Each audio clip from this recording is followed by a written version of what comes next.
I'm Annette Franz, a customer experience coach and consultant, and it is my pleasure to host you today. But let me kick it off first by taking you through my presentation on how to create a market-leading culture that delivers on your brand promise. I always like to start my presentations with a definition of what customer experience is. Not everybody's on the same page when it comes to customer experience, so this is how I define it. The sum of all the interactions that a customer has with a brand over the life of the relationship with that brand, and probably more importantly, the feelings, the emotions, and the perceptions that they have about those interactions with the brand.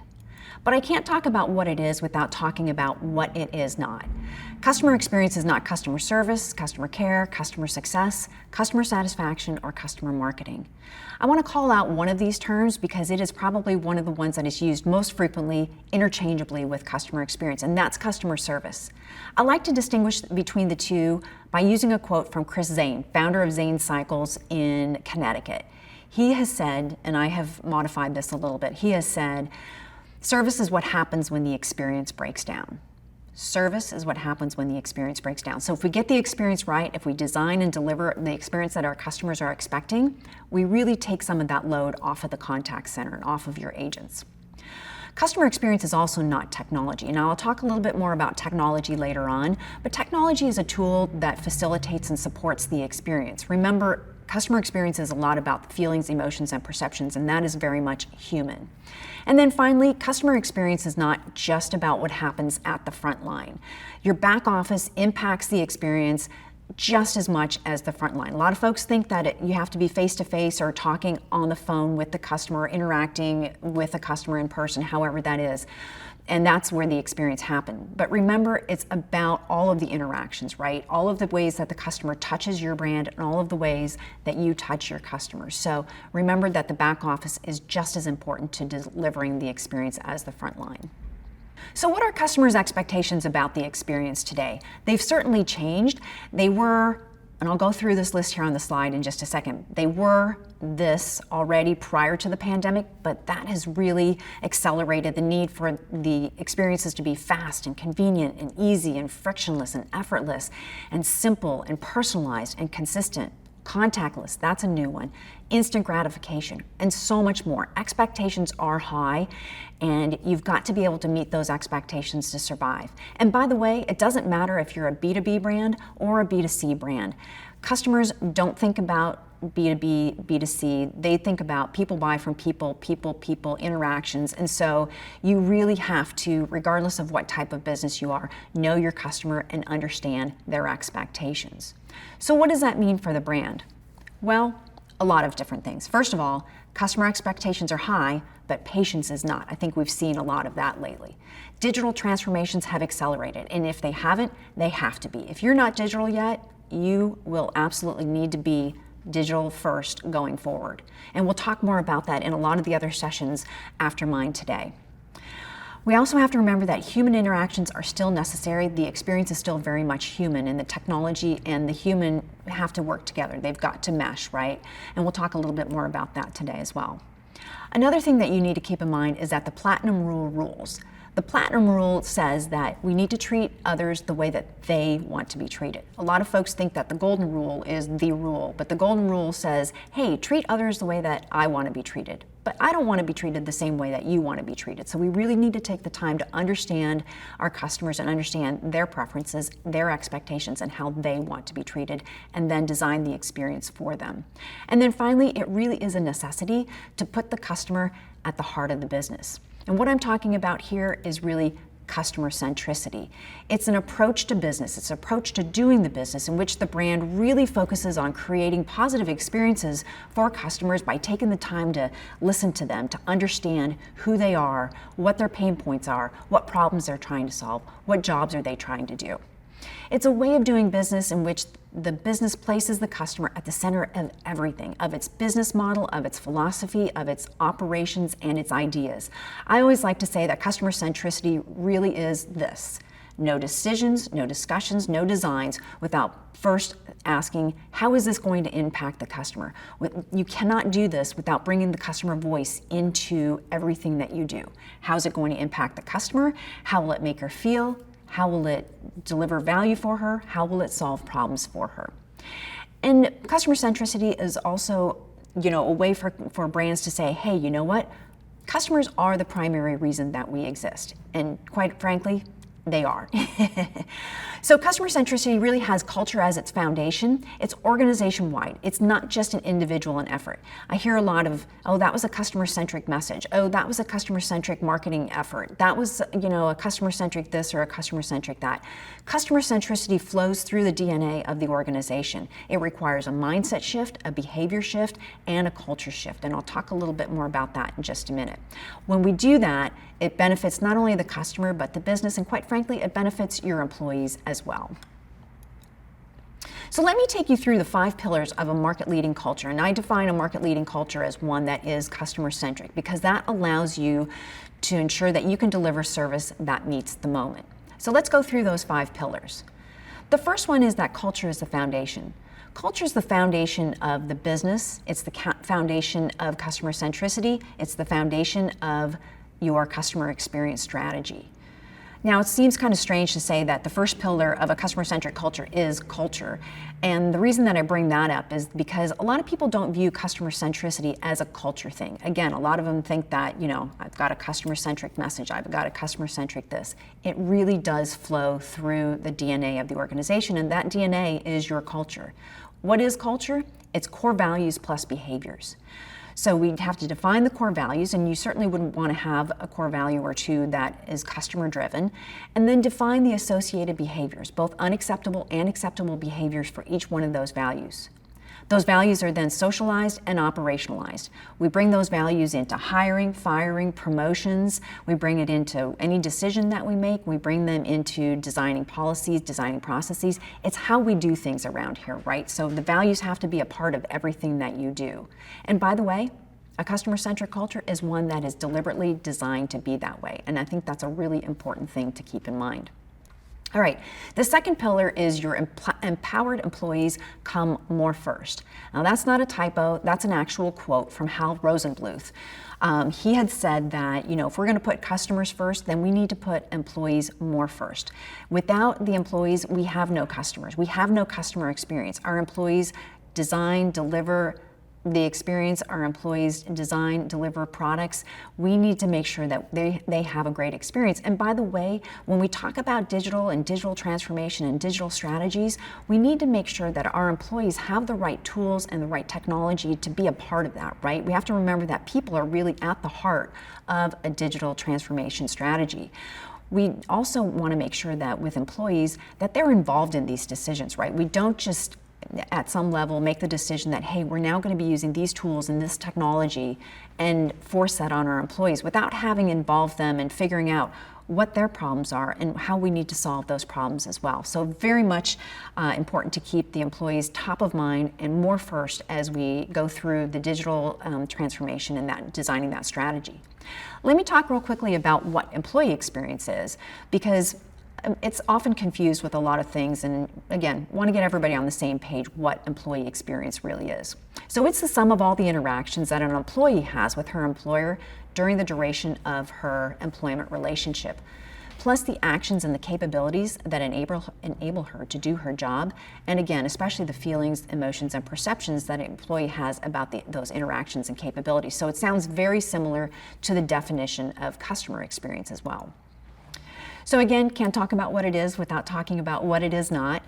It's not free massages and dry cleaning. It's not ping pong tables. It's not beer Fridays, right? Those are perks. Those are purely perks. It's also not employee engagement, employee satisfaction, and employee happiness. Those are outcomes. And it's not culture. Culture is actually a precursor to a great employee experience, right? If we have that foundation, if we have that DNA of the organization, deliberately designed to be the way that we want it to be and that it needs to be, the employees will have a great experience as well. The third pillar is customer understanding. Customer understanding is the cornerstone. Now, a cornerstone is that reference stone, that first stone that's set in a foundation, and everything else around it refers back to that stone. So if we think about customer understanding, which is achieved in three ways: listening, characterizing, and empathizing, which I'll talk about in a second. But it's all about the data. It's all about what we know and bringing the customer voice into what we're doing, right? If we think about that understanding, that voice as the cornerstone that is set in the foundation of the business, right? And everything else that we do flows around that in reference to that stone. That's why I call customer understanding the cornerstone, right? So I mentioned that there are three ways to achieve customer understanding. Listening is the first way, and it's all about feedback and the breadcrumbs of data that customers leave behind as they interact and transact with your brand. The second way is what I call characterize, and that's all about developing personas. It's not enough to have segments much too high level to design the experience. Personas are at the right level that you need to be able to design the experience right. Now, the key thing about personas is that we can't sit around in the room with a bunch of stakeholders asking them what they think or who they think our customers are. We need to go out and actually talk to customers and ask them about their perceptions, their expectations, their pain points, the jobs they're trying to do, the problems they're trying to solve, and really get a strong understanding of who these similar groupings of customers really are to develop those personas. The third way to understand our customers is what I call empathize, and that's all about journey mapping. And journey mapping is where we walk in our customers' shoes with our customers in the room, in the workshops with us, telling us what they're doing, thinking, and feeling as they interact with the brand, whatever interaction that is, right? So that's what customer understanding is all about, and that's how we achieve it, and that's the voice that we need to bring into everything that I mentioned earlier when we say no discussions, no decisions, no designs without bringing that voice into all of that. This is where that voice comes from. I love to share this image to explain why customer understanding is so important. If you look at this sidewalk system here in this image, if you want to go from point A to point C, great, you've got a sidewalk that takes you that way. If you want to go from point C to point B, you've got a sidewalk to take you there as well. But when the engineers designed the system, this sidewalk system, they forgot about what about if people want to go straight from point A to point B? Well, as you can see, the pedestrians made their own path. So now they can get from point A to point B. There's no sidewalk there. There's just a dirt path that they've created. This is what happens when we don't take the time to understand our customers and what their needs are and what their pain points, what problems they're trying to solve. They will buy your product thinking that it will do for them what they think it should do, and it doesn't. And they try to get it to work and they shoehorn it into what it needs to do, but it doesn't, and it's very frustrating. And so they end up leaving, right? And this is why it's so important for you to find products for your customers and not customers for your products. This is why it's so important to take the time to understand them. Go from point A to point B, make it easy for your customers. Listen to them and develop a product that does just that. The fourth principle is breaking down or connecting silos. By definition, a customer-centric culture is one that is collaborative. It has to be collaborative, right? Customer centricity flows through the organization. It's part of your DNA. It doesn't just reside in one department or another. We've really got to break down or connect those silos. What we really need is for data and information to flow freely from one department to the next so that, I'll give you an example. A customer calls in to, the contact center and says, hey, I made a purchase, and the folks in the contact center have no idea what you purchased. Or, hey, I called 3 days ago. Oh, I don't know who you talked to, or, re-authenticate yourself, those kinds of things. That's the kind of experience that customers have when there are silos within the organization, when we're not sharing data, when we're not letting information flow freely. By the way, there are no physical walls to keep that data from flowing freely within your organization, right? So you've got to take the time to break down or connect those silos. And typically what we end up seeing happening is that those silos are created by leadership, where your leader in your department might be saying, hey, this is our work, this is our data, we've done this is ours, we own this, and don't share it with anybody else in the organization. So we've got to get leadership that will go out there and advocate for breaking down those silos, role model, reinforce that, hey, we are sharing information, we're sharing data, we're all in this together, and we're all working toward a common goal, a common cause of designing and delivering a consistent and seamless experience across the organization for our customers. By the way, silos are painful for employees too, so why don't we start there? Because we know employee experience drives customer experience, so breaking down or connecting those silos benefits everybody. All right, and the last pillar is about technology. Technology is important, right? When we're talking about a digital transformation, technology is right there. We've got to have the technology to do that. But we can't forget that people are really at the heart or at the center of a digital transformation. So this is what I say about technology.